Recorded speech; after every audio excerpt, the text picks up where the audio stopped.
Hi, welcome to my channel. ఈరోజు chicken biryani ఎలా చేశానో మీకు చూపిస్తాను.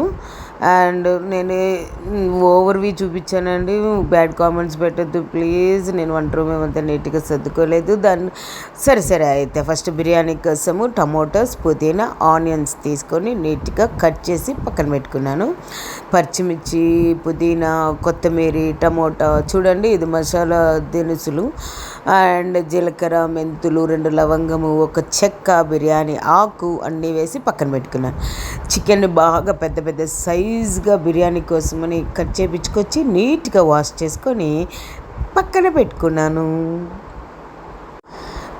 పెట్టి బాండి హీట్ అయ్యాక ఆయిల్ వేసి మసాలా దినుసులన్నీ బిర్యానీ మసాలాన్ని వేసుకున్నాను కదా, వాటిని అంతా వేసేసి బాగా అవి చిట్పట్ లాడాక మనం ముందుగానే కట్ చేసి పక్కన పెట్టుకున్న పచ్చిమిర్చి, ఆనియన్స్ ఒకటి తర్వాత ఒకటి వేసేసాను.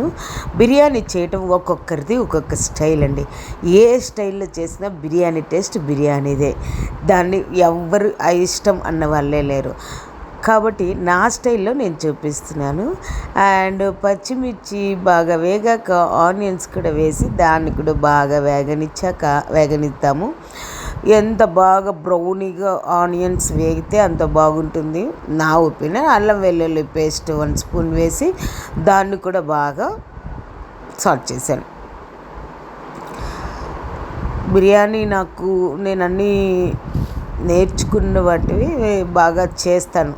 బిర్యానీ నేను చేయటంలో నాకు అనిపిస్తుంది, ఇంట్లో వాళ్ళు అంటూ ఉంటారు. బట్ నేను చేసింది నాకు ఎప్పటికీ నచ్చుతుంది కాబట్టి, ఎవరు చేసింది వాళ్ళకి నచ్చుతుంది కాబట్టి అలాగే ఉంటుంది. చూడండి ఆయిల్ కొంచెం ఎక్కువగానే వేసుకొని బాగా అల్లం వెల్లుల్లి పేస్ట్, ఆనియన్స్, పచ్చిమిర్చి బాగా వేగాక టమోటాస్ కూడా వేసాను. టమోటాస్ పెద్ద పీసెస్గా కట్ చేసుకుంటేనే బాగుంటుంది. చాలామంది చిన్నగా కట్ చేస్తుంటారు. అంత అవసరం ఏం లేదండి. మనము ఆవిరిలో కనుక టమోటాలని మగ్గిచ్చేసామనుకోండి, చాలా స్మాష్గా అయిపోయి మగ్గిపోయి బాగా జ్యూస్ పేస్ట్గా అయిపోతుంది.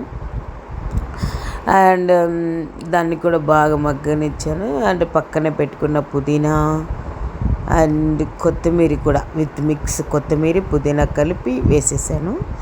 దాన్ని కూడా బాగా సాట్ చేసుకుంటున్నాను. ఇప్పుడు కారం, ధనియాల పొడి కూడా వేసి ఆ మసాలాను కూడా బాగా రోస్ట్ చేస్తున్నాను. ఇప్పుడు బిర్యానీ మసాలా వేస్తున్నాను. 15 రూపీస్ ప్యాకెట్ బిర్యానీ మసాలా. బాగుంటుంది. ఇంతకుముందు ఈ బిర్యానీ మసాలా ప్యాకెట్స్ అవన్నీ ఎక్కడవండి, అలాగే చేసినా బాగుంటా ఉన్నింది. ఇప్పుడు ఇది వేస్తుంటే ఇంకొంచెం రెస్టారెంట్ స్టైల్ బిర్యానీ స్మెల్ వస్తుంది. చూడండి ఒకటి తర్వాత ఒకటి చికెన్ నీట్గా వాష్ చేసుకున్న చికెన్ పీస్ అంతా వేసి, సాల్ట్ వేసి, దానికి కర్డ్ వేసి బాగా మిక్స్ చేస్తున్నాను. దీన్ని మ్యారినేట్ చేసి కూడా చేసుకోవచ్చు. చెప్పాను కదా ఇదివరకు, ఒకటి తర్వాత ఒక్కొక్కరిది ఒక్కొక్క స్టైల్ అని. కొంతమంది దీన్ని హీట్ చేయకుండా మ్యారినేట్ చేసే ఆ టైప్లో కూడా చేస్తాను నేను. కానీ ఎందుకు ఈరోజు ఇలా చేయాలనిపించింది కాబట్టి ఆయిల్ అంతా ఇలా సపరేట్ అవ్వాలి పీసెస్లో నుంచి. అప్పుడు మసాలా బాగా వేగినట్టు లెక్క అండ్ ముక్కలకి కూడా మసాలా బాగా వంటినట్టు లెక్క. ఇప్పుడు మనం 1:2 రేషియోలో రైస్ ఎంత తీసుకుంటామో అంత 1:2 రేషియోలో వాటర్ తీసుకుంటే సరిపోతుంది. కావాల్సిన వాటివన్నీ మనం అందులోనే వేసేసాం కాబట్టి no need to add anything అండి. కాబట్టి ఈ ఎసురు తెల్లు వచ్చే వరకు దీన్ని అలాగే రెస్ట్లోనే ఉంచేసి మనం రైస్ తీసుకుని ఉంటాం కదా, దాన్ని బాగా సోక్ చేసి వాష్ చేసి దాన్ని స్టెయినర్లో తీసి వాటర్ అంతా రైస్ని మట్టుకే యాడ్ చేసి అంతే. దీన్ని బాగా బాయిల్ చేయనిస్తే అండ్ రైస్ ఒక 60 to 70% ఉడికింది అన్న తర్వాత సిమ్లో పెట్టి మూత మూసేస్తే మన after 5 to 10 minutes the tasty biryani ready అయిపోతుందండి.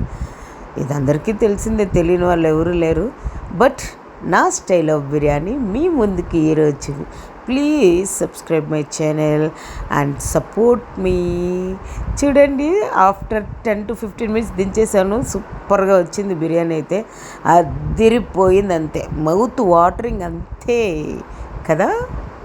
ప్లీజ్ మీరు ట్రై చేయండి, లైక్ చేయండి, షేర్ చేయండి, కామెంట్ చేయండి. మా ఛానల్ని సబ్స్క్రైబ్ చేయడం మాత్రం మర్చిపోకండి ప్లీజ్.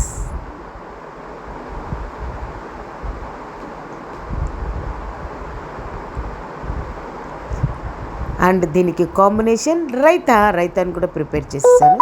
అండ్ బిర్యానీలోకి రైతా విత్ మంచిగా కీరకాయ ఆనియన్స్ వేసుకొని లాగిచ్చేస్తే మౌత్ వాటరింగ్ అంతే.